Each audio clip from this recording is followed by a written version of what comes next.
Hello বন্ধুরা, আজ তোমাদের কুমড়ো ফুলের বড়া করে দেখাবো।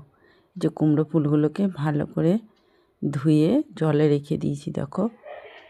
এইবারে একদিকে দেখো আমি বেসন, নুন, কালো জিরে রেডি করে রেখেছি।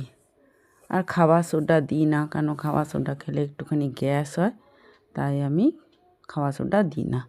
দিয়ে জল দিয়ে ভালো করে দেখো গুলে নিলাম, ব্যাটারটা রেডি হয়ে গেল। এইবার আমি দেখো কুমড়ো ফুলগুলোকে এক একটা করে ব্যাটারে ডুবিয়ে